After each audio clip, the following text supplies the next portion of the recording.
The night descended upon San Miguel de Allen des notes with the ts usual stillness, with an elemental fury that made the whole tile roof tremble.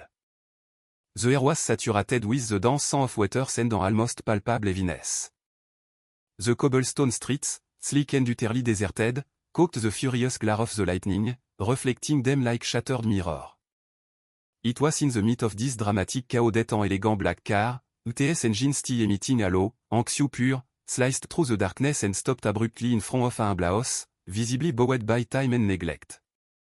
From the driver's seat emerged a man, instantly soaked, his expansive dark suit the uniform of his metropolitan triumph clinging to his body. His name was Emilio Vargas, the acclaimed entrepreneur, a public symbol of unshakable success, but a ghost, a profound stranger, to his own family for countless years. No one expected him, not even he could articulate the force that had propelled him toward this unexpected return. However, what he discovered on that desolate corner instantly erased any trace of pride, any corporate title, any manufactured distance. In front of the rusty gate of what had been his childhood home, two elderly figures huddled under the useless protection of a torn tarp. Doña Teresa and Don Julian were trembling violently from the cold, their bare feet submerged in the murky water that rushed furiously down the street. The woman held a small, worn bag against her chest, while the man attempted to shield her with the only defense he had left, his own stout body. Mama. Papa. Emilio's cry pierced the curtain of rain. His voice cracked, exploding simultaneously with the immediate rumble of thunder. Doña Teresa looked up. The eyes that had once watched him being born now searched for him with the desperate do of someone who wasn't sure if they were hallucinating or being visited by a cruel dream. Emilio, is that really you? Ignoring the mud, he knelt down, clutching his parent Lycian. What are you doing out here? Why aren't you inside, in the house? Don Julian lowered his head, shame marking his wrinkled face. His answer struck with the force of lightning on the ground, because we don't have home anymore, son. Emilio felt his breath fail him. He turned his face towards the gate. The padlock, new and cruelly clean, gleamed in the rain, a laconic symbol of the neglect he had failed to see coming. This can't be. He booked it for you. This house is yours, he clamored, but his voice, charged with guilt and rage, was devoured by the violence of the lightning. Doña Teresa began to sob, a desolate sound. They told us it no longer belonged to us, that there was a new owner with legal papers. Silence, now more deafening than the storm, settled between them. In that precise instant, Emilio felt an internal structure collapse, as if the sound of thunder had split his own heart into two unequal halves. For a brief second, he looked up at the overcast sky searching for some divine answer, and between the charged clouds, a flash of light, fleeting and warm, seemed to settle upon them. It wasn't merely the lightning or the caress reflection, it was something more, a brief grace, as if the presence of Jesus himself watched over them from above, reminding Emilio that there was still time for reparation, to recover the essential things he had lost.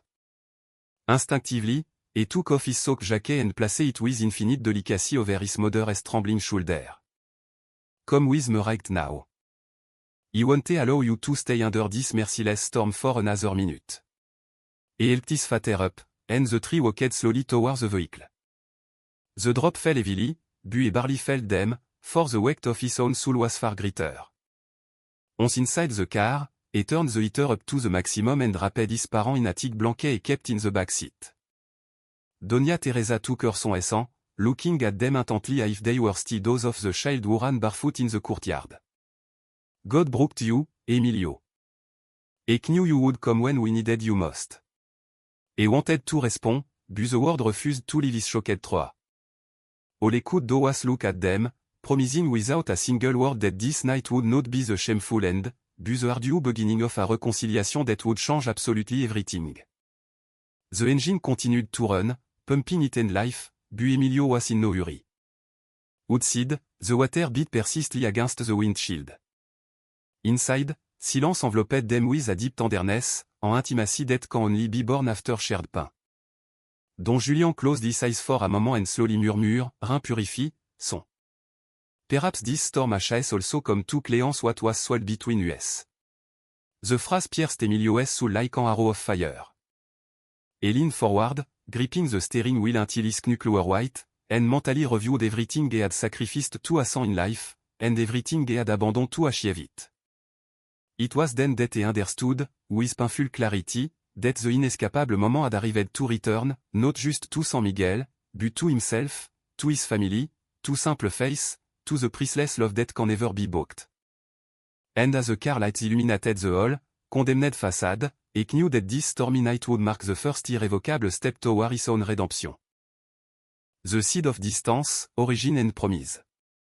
The Down in San Miguel de Allende usually had a melody that Emilio could never silence, the low, constant whistle of his father, Don Julian, I stalked the amber of the heart, followed immediately by the comforting and sweet aroma of the pea and dulce that Doña Teresa devotedly baked, long before the sun touched the rooftop. In that house of cracked walls and small windows, there was no luxury, but there was a treasure that money cannot even touch, deep peace and simple content. Emilio, then a barefoot child, ran through the packader's courtyard with a rag ball, logging while his mother chased him with a steaming glass of milk. That scene, so simple and perfect, seemed forged to be eternal. But time, relentless as dust, accumulate without asking permission. And the day came when the child stopped running, traded the ball for a worn notebook, and the key of the countryside for the noisy ambition of the city. It was Don Julian, the man with firm and a back stooped from seaman work, who most encouraged him to study, even knowing that this choice would inevitably mean losing him a little. Education is the only true treasure that no one, ever, can take away from you, he would say, weeping his standing. He was a bricklayer, a symbol of dignity and effort. Never be ashamed of my work, he repeated fervently. The brick hold up the roof, just as the truth hold up life itself. But one day, at school, a teacher asked in a voice that was too loud, what does your father do, Emilio? And he, feeling a pang of childish shame that lodged deep within him, murmured something vague about a construction. That brief, innocent shame became the dark seed of a dangerous desire, the desire to be someone so elevated that no one could ever look down upon him again. Adolescence brought with it the dazzling promise of a new beginning. Emilio won a coveted scholarship to study engineering in the monumental Mexico City. Doña Teresa cried inconsolably for 3 full days before seeing him board the bus. In the purse she handed him, she hid a small wooden cross, worn smooth by prayer, and a meticulously folded bill. For when your soul is lacking, not for when money is lacking, she had written in an accompanying note. Don Julian, more reserved with word, only patted him on the shoulder, with a force meant to instill courage. Promise me you will never forget who you are, much less where you come from. Emilio nodded, his eyes already filled with tears. At the platform, the bus roared and pulled away, and the beloved figure of his parents quickly blurred until they became a faint spot in the morning mist. That day marked not only the start of physical distance, but also the gradual abandonment of his own soul. The capital, success, and the shadow of Carla. The first months in the capital were a whirlwind of blinding lights, constant noise, and acute danger.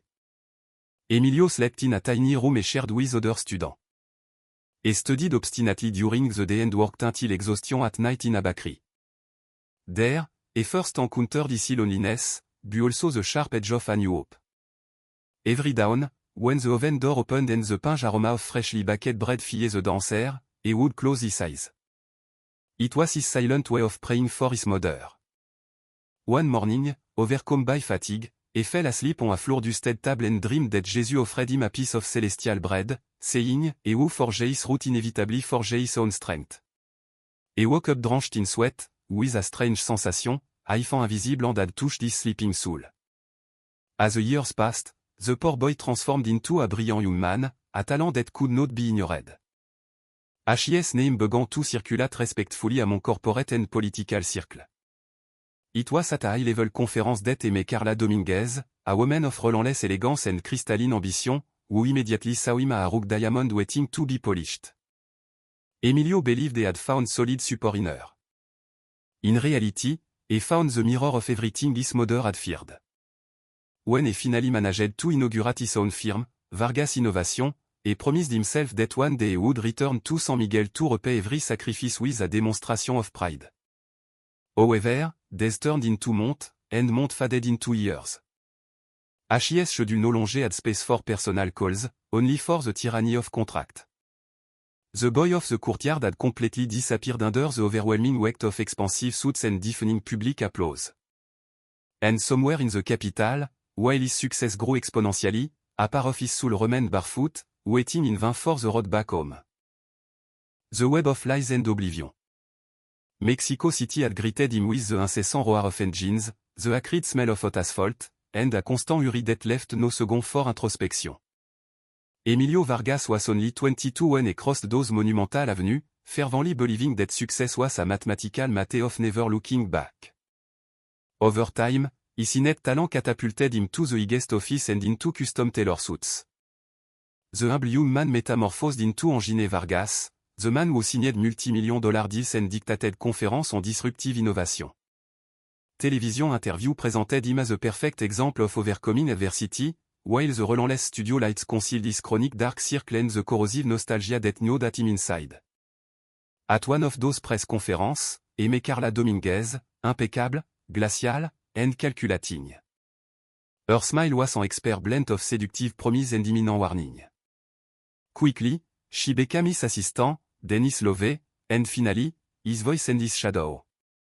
She was brilliant, driven by fierce ambition, and knew exactly how to sculpt the public image of an indisputable winner. At first, Emilio never believed that FATE had granted him a partner. He failed to perceive that what grew between them was not love, but control. Carla began methodically filtering all calls. When Doña Teresa dialed with an anxious voice from San Miguel, Carla answered with an amiable but distant tone, Monsieur Vargas is in a crucial meeting, Doña. ILL certainly leave your message. Those messages were lost, destined to be forgotten among pile of papers, If's mother's voice had dissolved into invisible ink. Emilio, without noticing, grew accustomed to the emptiness of silence. Your parents must be so proud, Carla would say I signed a new, gigantic contract. Yes, they are, he would reply automatically, without remembering the last time he had heard those words spoken with sincerity. Success had given him everything he had longed for, an apartment with panoramic view, a luxury car, invitation to gala where everyone called him a doctor. But with every new achievement, something in his chest became inexplicably and painfully heavy. On sleepless night, he swore he could hear his father's deep voice repeating, remember, son, brick hold up, but pride tears down. One afternoon, while giving an interview about his company's expansion, a journalist asked him what profound force had motivated him to go so far. Emilio smiled with learned courtesy and replied, my family. The word came out empty, without an echo, if it didn't belong in his mouth. He felt a sharp pang of guilt. That same night, upon arriving home, he turned on the television. In the reflection of the dark screen, he saw his own tired, distant face. In a corner of the room, on a shelf, he still kept an old photograph of his parents, rescued from his childhood. He had promised to get a new frame for it, but he never found the time. That image had become a silent, persistent reminder of what he had buried under the clamor of applause. For a second, he thought about dialing the number, but Carla appeared in the doorway with a glass of wine. Leave that, darling. The past doesn't pay the bill. Emilio, offering no resistance, turned off the television. Outside, the city roared. Inside, Emilio's soul dimmed a little more. The signed betrayal. Years passed. Vargas Innovation grew to become one of the country's most promising technology firms. Investor courted him, camera chased him. But what is truly gained when rest and conscience are lost? HIS calendar no longer had Sunday, only unavoidable commitment. HIS parents names disappeared from his conversation. The wooden cross his mother had given him was lost among the drawer of a massive wardrobe. Emilio Vargas, the child who swore to give them a better life, had transformed into the man who had exiled them. He did not know that the price of that amnesia would soon be collected, with the same devastating force a storm over all, vulnerable roof. Doña Teresa es patience, in San Miguel, was infinite. She rose before dawn every morning, prepared coffee on the Samol art, and left the landline telephone on the table, waiting for the ton that would return her son to her. Note a day goes by that I don't dial that number in the capital. Maybe today elle answer, she would tell herself, trying to convince herself. Don Julian, Buzzider, only sighed. Leave it, woman. Those who live above the clouds no longer hear those of us who walk on the ground. In the capital, that Sam phone rang, and Carla answered it with impeccable coldness, registering with methodical cruelty, Teresa Vargas, call number 47. She never mentioned his mother's persistence to Emilio. If he asked, she would smile and change the subject. Your mother must be fine, darling. Everything is there. Why worry? Between soft lies and rehearsed caress, Carla wove an impregnable web of distance. What started an omission turned into calculated manipulation. Emilio, blinded by work and overwhelming routine, stopped insisting, believing that his parents' silence was a painful, but inévitable, par office FATE. He did not know that behind that silence lay contained tears and broken promise. The blinding success was a tool that Carla Dominguez mastered perfectly. One morning, she entered his office with a professional smile and an envelope in her hand. I need you to sign this, she said. Emilio, absorbed in other matters, did not even read the document. They were property transfer papers. Weeks later, his parents would receive the official eviction notice. We're just regularizing all properties, darling, she explained. Don't worry about the details. But in reality, that house, the ancestral home of Doña Teresa and Don Julian, had been transferred to a phantom company managed by Carla. The lie was disguised a mere bureaucratic procedure, and Emilio, too trusting, signed his own betrayal without knowing it. The moment the notary stamped his seal, an iron cross fell from the wall behind the desk. No one picked it up. But Emilio, for a fleeting second, felt a cold chill, as if someone were watching him from above. Jesus did not speak, but his silence weighed more than any word of reproach. The awakening and the promise notebook. Over time, Carla managed not only the business but also Emilio's public narrative. You need to look more independent, more modern, she insisted. Talking about your poor origins is no longer inspiring, it's simply dated. The interview about overcoming adversity transformed into anti-stories of success without root. The word family disappeared completely from his speech. When a journalist dared to ask about his parents, Carla intervened quickly. They passed away years ago. And Emilio, confused and ashamed, remained silent. He didn't correct her, not because he believed the lie, but because he no longer knew how to face it. Guilt mixed with pride, and between the two, the man slowly emptied himself. One night, returning alone from a gala dinner, Emilio stopped at the elevator mirror. He saw an impeccable suite, a false smile, and a lost gaze. He turned on the dining room light, and there, on the mahogany table, he found a small, worn notebook his mother had given him in adolescence, so you never forget the value of a fulfilled word. He didn't remember having taken it out of the drawer. He opened it and recognized his childhood handwriting on the first page, he promised to take care of my parents when he grew up. H.I.S. had violently constricted. He closed his eyes and, for an instant, he thought he heard Doña Teresa's voice, don't promise, son. Fulfill. The echo of the truth cut through him like a stab. He understood then that success, at this price, was a prison more elegant than any cell. He didn't sleep that night. He went out onto the balcony, looked at the infinite lights of the megalopolis, and felt for the first time in years an irresistible desire to return.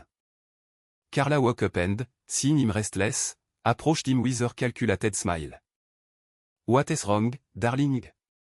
He hesitated. He dreamed about my mother, he replied. She laughed softly. It's natural, Emilio.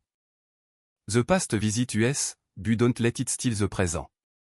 She hugged him with possessive force, like someone shining another without them noticing. Outside, a light rain began to fall over the city, hitting the windows like a divine warning. The revealed truth and the path of penance. Weeks passed without Emilio being able to erase that page from the promised notebook from his mind. He read it secretly every night. Something inside him was stirring, like an old wound finally bleeding again. One afternoon, while reviewing documents, he found a sealed property registration folder and recognized his parents' names. At first, he thought it was a cruel coincidence, but when he saw his own signature, unmistakable, at the bottom of the eviction order, he felt the ground open beneath his feet. The air became suffocating. He left the office without a word. He drove aimlessly around the Beltway, the entire city seeming to shout everything he had refused to hear. What have you done, Emilio? He murmured, his voice broken by pain and guilt. For the first time in years, he felt genuine shame of himself. That night, guilt transformed into an irrevocable decision. He could not continue living within gilded walls built upon the suffering of his own. He packed a minimal suitcase, put away the promised notebook, a change of clothes, and the old broken photograph he still kept. Carla found him in the hallway, already wearing his coat. Where are you going? He looked at her intently with unknown serenity. Where he never should have left. She let out a disbelieving, contemptuous look. San Miguel. Please, Emilio, are you going to throw everything away for two old people who won't even answer the phone? He didn't reply. He looked at her one last time, like someone watching a door closing from the inside, and left without looking back. The apartment door closed with a DRY sound, marking the beginning of his reconciliation with time. The journey back to San Miguel de Allende was a long penance. The rain accompanied him incessantly, falling thin upon the windshield. Every drop seemed to carry a voice, a memory. He remembered his mother calling him, his father as with advice, the courtyard. The weight of abandonment struck him powerfully, but between the guilt and the tiredness, something new grew, the burning desire for redemption. Halfway, at a desolate gas station, he saw a child selling corn cake. He bought one, and upon tasting it, the flavor instantly transported him to his childhood. He closed his eyes and, amid the rain, whispered, "Thank you, Jesus, for giving me this new opportunity." He arrived in San Miguel at dawn. The sky was grey, but the air smelled of living earth and promise. He stopped the car in front of the plaza and bought the last yellow gerbera an old man was selling. Then, he went to Doña Lourdes Bakery, his childhood neighbor. She recognized him immediately. Emilio Vargas, he thought you had forgotten this neighborhood. He smiled with bitter sadness. He forgot himself, Doña Lourdes. Before going to the old house, he walked to the church. He knelt in the gloom, before the altar dimly lit by candle. He didn't ask for rich or success, only the necessary strength to face the truth.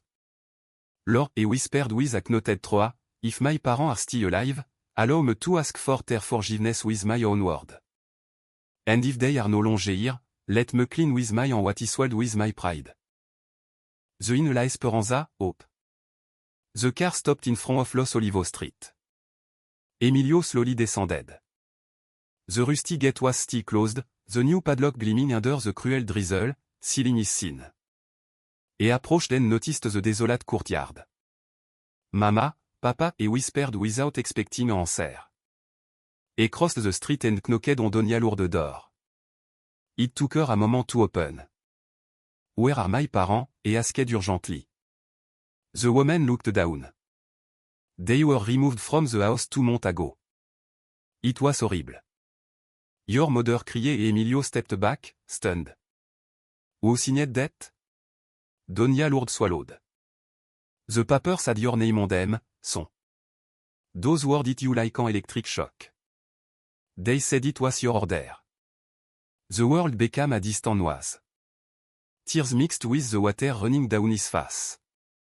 He remembered the folder signed without reading, Carla's smile, the excuse about all properties. And where are they now? He asked, his voice barely a thread.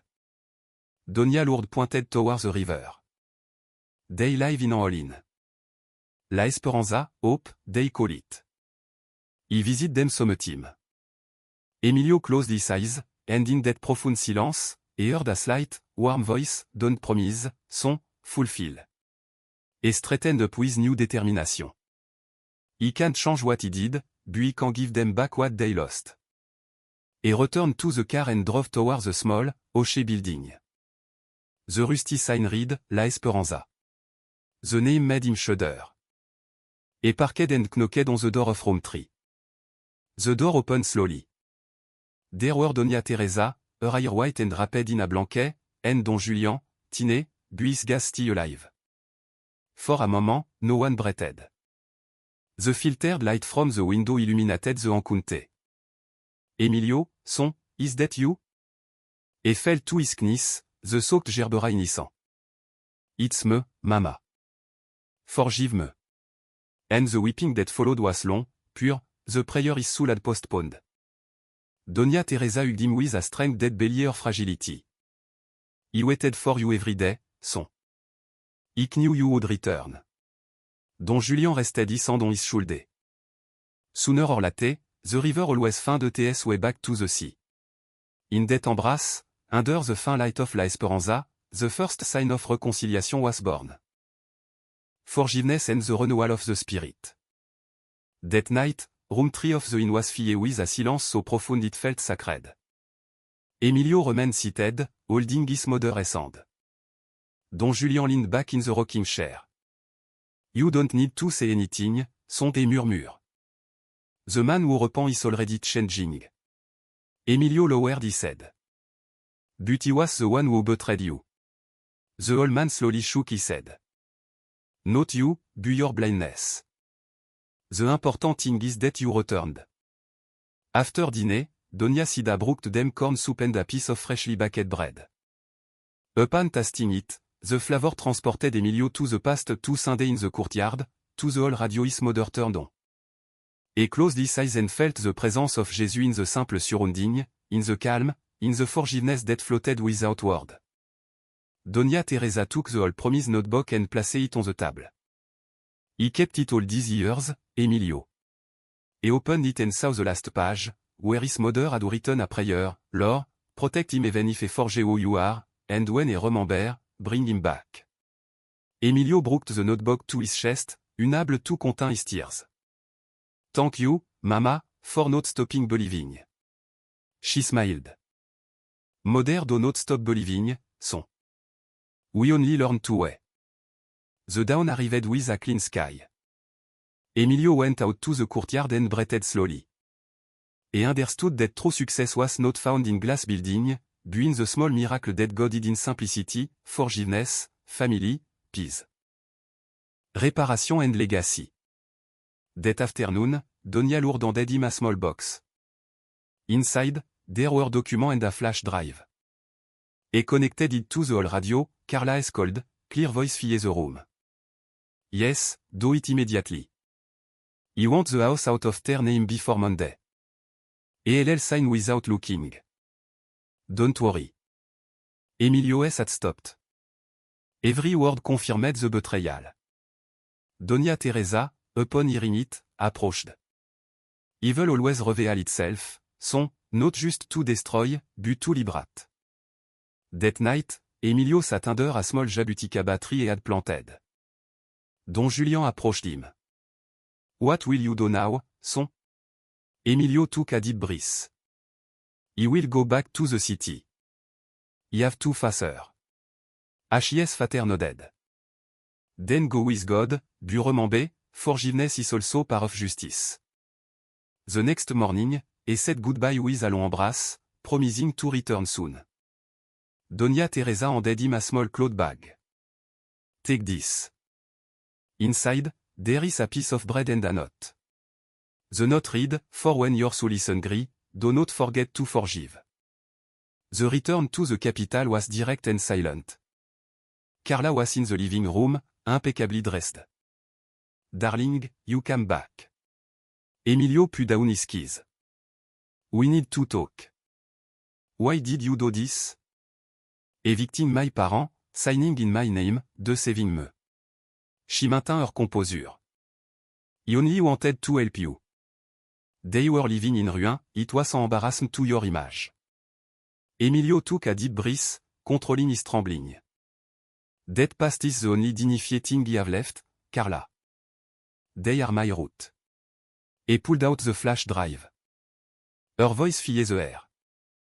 She paled. If you make this public, you'll destroy me.